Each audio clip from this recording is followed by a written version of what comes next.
तो बिहार में bumper voting के मायने क्या है? 60% से ज्यादा ऊपर का आंकड़ा। क्या वाकई में लालटेन अब जलने वाली है? बिहार के इतिहास में यह पहली बार हुआ है जब 2000 के बाद यानी कि 25 साल के बाद 60% से ज्यादा वोटिंग हुई है। अब इसके मायने क्या है? पिछली बार यह आंकड़ा जो था उससे 7% ज्यादा वोट पड़े हैं पहले चरण में। वाकई में सरकार के खिलाफ क्या जबरदस्त नाराजगी है वोटरों के मन में, जिसका यह नतीजा दिखाई दिया, या फिर मुकाबला त्रिकोणीय दिखाई दे रहा है? क्या वाकई में लालटेन जल रही है, कमल मुरझा रहा है और चिराग बुझ रहा है और तीर आसमान में चल रहा है? पहले चरण में जो वोटिंग हुई है 121 सीटों पर वोटिंग हुई है। बिहार की 121 सीटों पर पहले चरण में मतदान हुए और पहले चरण में कुल मिलाकर 1314 उम्मीदवार चुनावी रण में थे। 1314। और इतना ही नहीं, 45,361 मतदान केंद्रों पर यह वोटिंग हुई। 4 लाख से ज्यादा मतदान कर्मी तैनात किए गए थे। पोलिंग एजेंट से 65,481 के आसपास। एक एक आंकड़े को अब हम आपके सामने रखेंगे। अब याद रखिएगा, दूसरे चरण की वोटिंग 11 नवंबर को होनी है और उससे पहले ये आंकड़े सामने आए हैं बंपर वोटिंग के। 14 तारीख को अब नतीजा क्या होगा, इसको लेकर सवाल खड़े हो रहे हैं। मतदान बढ़ने के मायने क्या हैं? एनडीए के खिलाफ, मोदी नीतीश के खिलाफ जबरदस्त एंटी इनकम्बेंसी फैक्टर है क्या? जिलेवार आंकड़े हम आपके सामने रख रहे हैं और इन आंकड़ों को देखिएगा, समझिएगा कहां कहां कितने फीसदी वोटिंग हुई। मधेपुरा से देखिए, मधेपुरा में करीब 66% वोटिंग हुई है।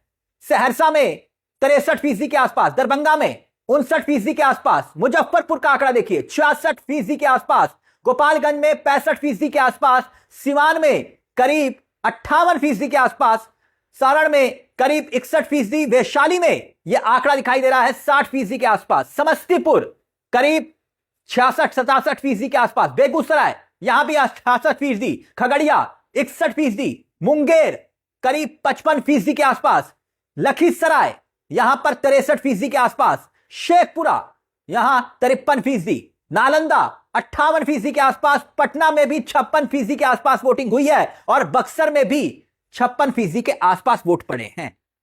और अगर आप गोपालगंज की बात करेंगे ना, तो पिछली बार के मुकाबले यहां पर 8% ज्यादा वोट पड़े हैं और समस्तीपुर में पिछली बार के मुकाबले 7.5% ज्यादा वोट पड़े हैं। अब बात अगर बेगूसराय की करें तो यहां भी 7.5% से ज्यादा वोट पड़े हैं, जबकि लखीसराय पिछली बार 2020 में यहां पर 54.5% के आसपास वोट पड़े थे, मगर इस बार 7% ज्यादा वोट पड़े हैं।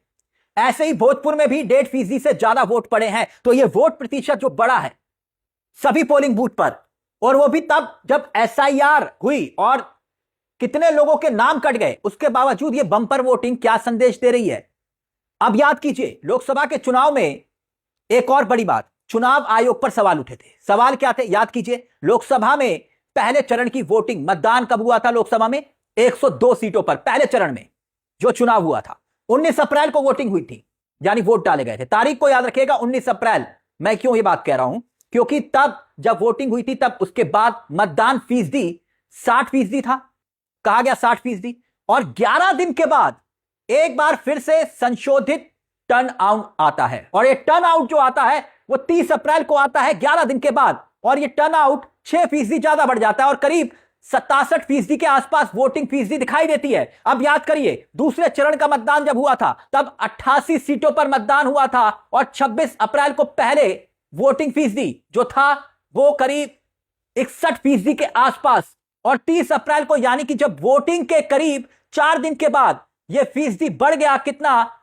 6% ज्यादा। जो 60% था वो 67% के आसपास पड़ गया। यह फर्क था और अंतिम आंकड़ा 11 दिन के बाद आया। और महाराष्ट्र में भी जब चुनाव हुआ था तब ऐसे ही हुआ था, हरियाणा में भी सवाल खड़े हुए थे। और अब वही आरजेडी हो, कांग्रेस हो, दोनों अपने पोलिंग एजेंट्स को संदेश भेज रहे हैं, कह रहे हैं कि भाई ध्यान रखो। कैसे? आप देखिए, आरजेडी का ट्वीट आपकी स्क्रीन पर आप देख सकते हैं और आरजेडी ने बकायदा ये लंबा चौड़ा ट्वीट लिखा और अपने कार्यकर्ताओं को, पोलिंग एजेंट्स को यह संदेश भेजा है। राष्ट्रीय जनता दल के सभी पोलिंग एजेंट्स, नेताओं एवं कार्यकर्ताओं से अपील है कि मतदान खत्म होने के बाद ईवीएम सील होने तक और उसके बाद जब तक ईवीएम स्ट्रांग रूम तक नहीं पहुंच जाता तब तक आप उसकी निगरानी रखें।